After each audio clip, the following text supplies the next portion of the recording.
Hello there, it's Ojo and Kenobi. Hope you all are having a great Sunday night. I beat my, sorry, I was in the losers bracket for my fantasy football team with my family, but I did beat my brother's now ex-girlfriend, so the family honor is still intact. Much like the seals on these cards that we got from Create It over on TikTok. Um, they're part of the Tyranitar V that we opened up yesterday. We got some, Darkness Ablaze and two battle styles, and then we also opened up a Steam Siege yesterday, which reminded me how spoiled and lucky we are to have three holographic cards in packs now. I was thinking of myself that wasn't the norm back in the day, but I didn't want to say, anything until I was certain. Much like with these packs, you can tell they're definitely aged, but you can tell that they're not opened up and resealed and everything because they have that black line right there still intact in very good condition. That's one of the many things I learned to look for when checking out packs and trying to see if they're sealed or unsealed. First, I was spazzing about these things up here. I was like, oh, someone resealed it. They must have crimped it pack shut or something like that. No.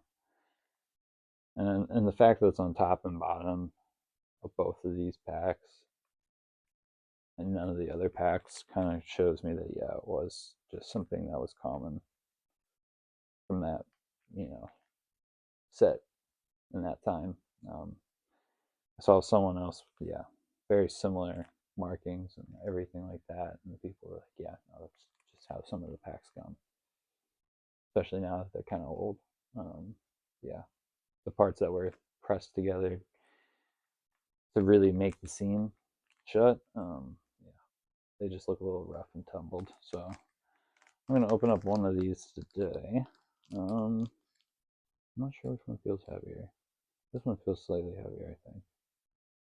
Yeah, I've weighed them a couple times in my hands. This one's definitely heavier. So we'll save that one for the one right before Darkness Ablaze, but we'll snip and rip this one right here, the battle styles.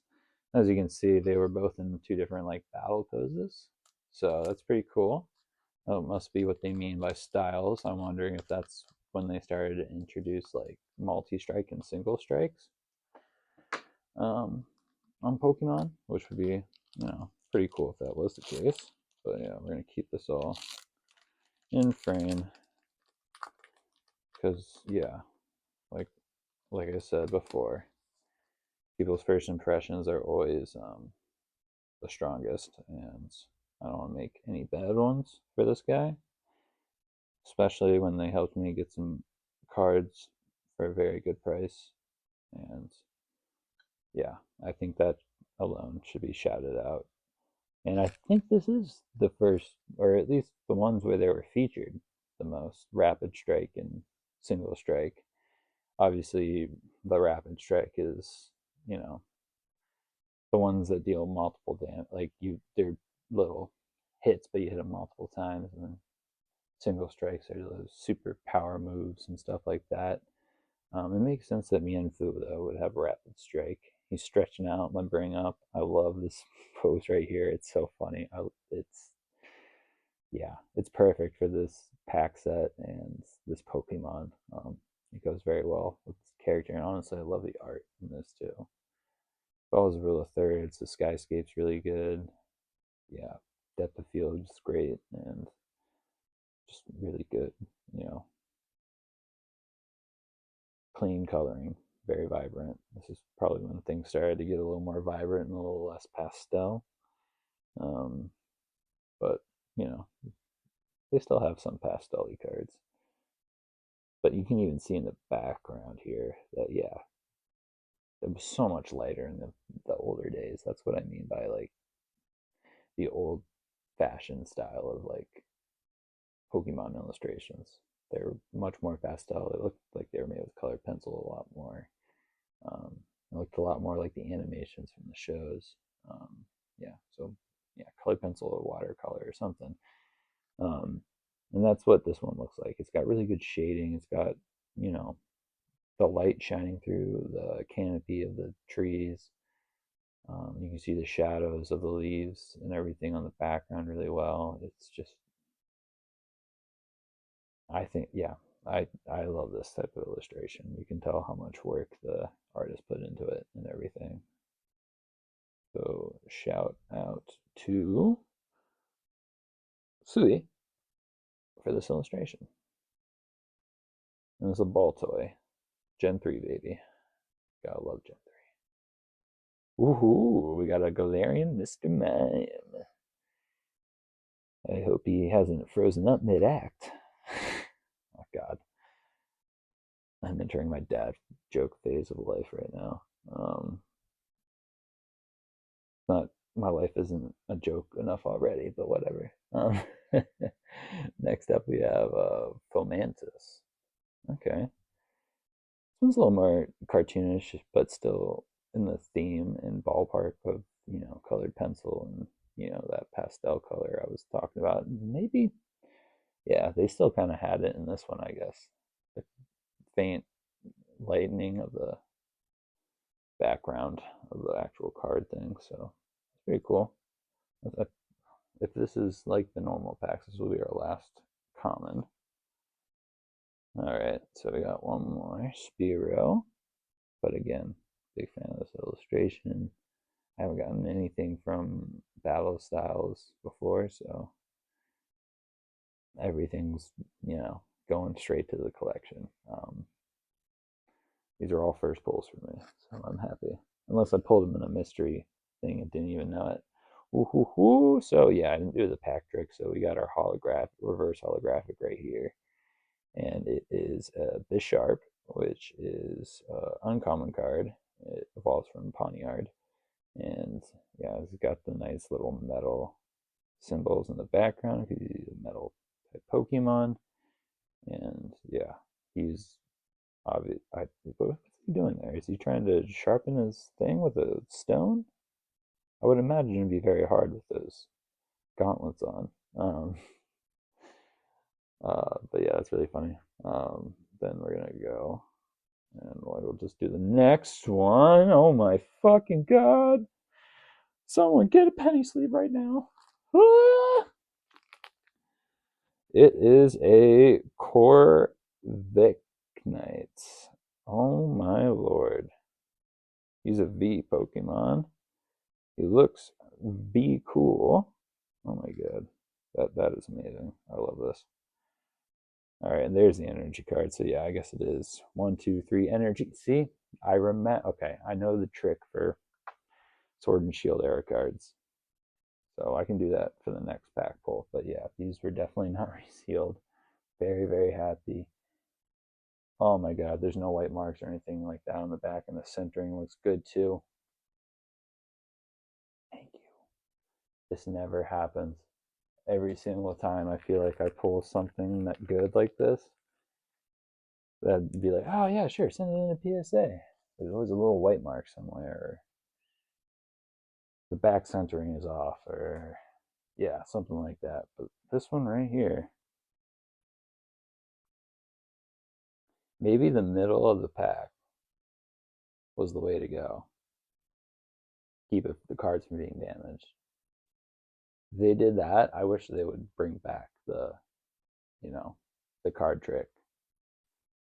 Because if it meant I had better quality pulls, then I wouldn't mind doing the card trick. It's easy. Once you get the rhyme down, it goes 1, 2, 3, energy. So basically, pull 4 cards. The fourth one's going to be your energy, and the last 2 will be your holographic and your reverse holographic. Oh my god, that is so awesome. I'm so happy. Corviknight. Corviknight. Yeah, Corviknight. The K is silent. That was tripping me up. He looks badass, though. Oh my god. And I'll put Pawniard in one, too. Hold on. I got my old school Pokemon ones here, so We'll go with the old school cards. Yeah, definitely not repacked or resealed at all. Yeah, can say with 100% confidence that, yeah, create it. He's not repacking or resealing things. Yeah. So for our last three, we got a Heatmore, our little fire spitting anteater with a volcano tail. Huh. Never noticed that before. Very interesting. But yeah, that's kind of the more geometric, basic kind of illustration style that I kind of dog on sometimes. But this one's not too atrocious. It's the right angles aren't too sharp, which is what is in style now, kind of. So yeah, not too happy about that, but whatever. Single strike, Scroll of Scorn, Scroll of Scorn, Stroll of Scorn. Strolling around, getting scorned. This right here beefs up your single strike Pokemon. That's pretty freaking cool. It's an uncommon trainer card. And then here we go. We got Bisharp again, but this time he is unhollow. So you can see what he looks like in holographic and, or sorry, reverse holographic and then normal, just right here. That's pretty awesome. I like it. Very, very happy with this pack right here. Let's hope the other battle styles lives up. That was the one I thought was heavier, so I thought it might have the one with a hit in it, but maybe it has lots of hits.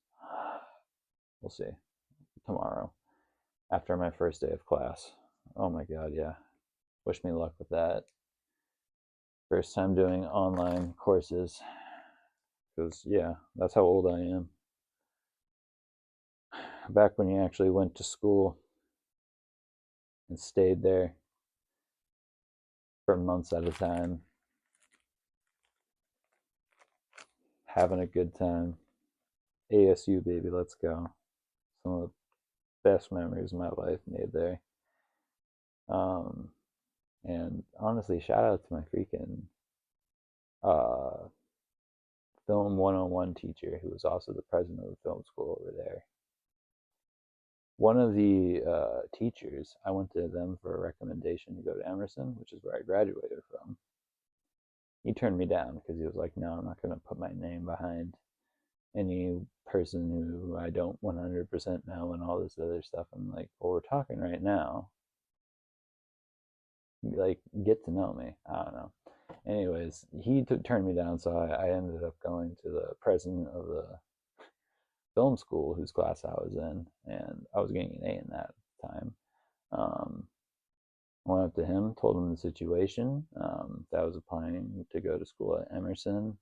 I told him why. I was like, the alumni network is really good, plus the ELA program, plus, yeah, what do you call it? I was very, very, I still am very into film. I still screenwrite sometimes, but that's what I got in for, was a short story script that I wrote, and a little bit of dark humor, but yeah, he was just awesome. He gave me a chance when literally the other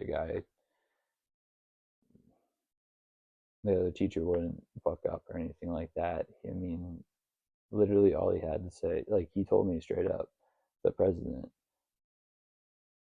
I don't know you very well either, but I can at least, say you're doing well in my class, and based off that, like,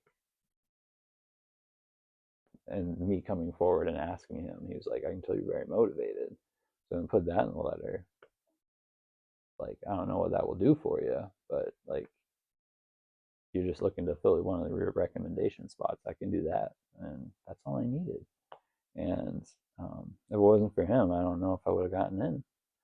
Because looking back at it, I'm thinking, the president of the film school probably has a lot more weight when you're thinking about it on the university side of things versus someone who was a failed agent. That's basically what he was. So he failed out. He wasn't a very good agent. He wanted to screenwrite or something like that. who's doing the agency thing for connections, don't do that. If you want to be a creative, go create. No, yeah, a lot of people will straight up not ask to get you on their desk if they know you're like a writer or something else like that, because they know you. Yeah, they want someone who's full heart and souls in it, like the business side of it. And um, yeah, I did the administration side of things. I've worked for a couple companies. I worked for Atlas. I worked for Buckwald. I worked for HBO. That's what the last job I worked for right before I came out here to New Hampshire on the East Coast. So yeah, first time I said my state out loud. So I don't know. But yeah, no, this is, yeah. I wouldn't be doing this video right now if I didn't, go to film school. And yeah, after I got into Emerson, I didn't just stop there. I, worked my way up from a video playback operator to one of the executive producers of one of the shows that the school put on, and they literally aired it on the local public broadcasting channels. Still, it was at like 4 a.m., but still, it was cool to actually have something out there. And yeah, I got an internship over at Atlas Entertainment. They produced my favorite movie at the time, which was The Dark Knight, and a lot of the other DC movies. Yeah, didn't quite live up to The Dark Knight or The Big Short. They did The Big Short too, which was really good. And then Buckwald was a mid-level talent agency. Yeah, I won't speak too much on my time there, but I did. My favorite part was helping the clients record for their roles and then editing their, uh, basically their audition. And send it into the casting agency, see if they could get, an actual callback, a meeting with the director or something like that. But yeah, that's probably the most rewarding work I did out there. And then the stuff I'm most proud of is, yeah, when I worked for HBO. I did that for about a year, and then the pandemic hit. And yeah, the film industry is a mess right now, so I'm happy I moved on. I'm going, like I said, I'm studying to be a cybersecurity analyst. I'm getting my certifications done these next 3 weeks. So honestly, my post schedule might be a little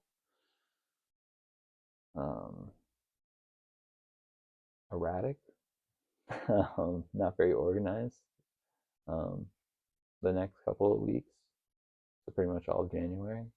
But hey, I'm still going to do my best to do at least a Pokemon and a One Piece pack opening a day. Yeah, that shit makes me smile. Anything that makes you smile keeps the doctor away. So a pack a day keeps the doctor away. Not cigarettes though, just Pokemon. Don't do cigarettes. Don't smoke with cigarettes. Anyways, yeah, quoting the Boondocks too. I'm also dating myself for that. Although I think they're bringing that back a little bit. Anyways, Regina King is amazing in that series. That's all I can say about that. And she's also amazing in Watchmen, which I have on my wall of HBO posters. That's where I got all these, if you're wondering. Yeah, I didn't pay a dime for these things. I was, yeah, very lucky. And they were moving buildings at the time, so they were trying to get rid of a bunch of stuff in the marketing department, a bunch of old physical media discs, and yeah, I was like a kid in a candy store. I love HBO, so anything from there, like, I was so happy they didn't throw anything away, and also I was very happy to work for Archives first. I know I'm going on forever now, but anyways, yeah, I'll end the video here, I guess, and I just want to say shout out to Create It one more time. Sorry, I, got a little bit worried, just based off the condition of the packs, but hey, dude, I'm sorry. Yeah, heat of the moment, and you all know my rules. One take. That's it. So the best I can do is shout you out in the next couple of pack openings. and put on display for everybody that no, you'll get some good pulls if you decide to open up your tin. Like I got two. So yeah, I'm saving one. I'm definitely sitting on it now because I know they're legit. And yeah, I got my Tyranitar V. I got Cor yeah, Corviknight now. Yeah, there we go. I had to make sure I wasn't throwing that K in there again.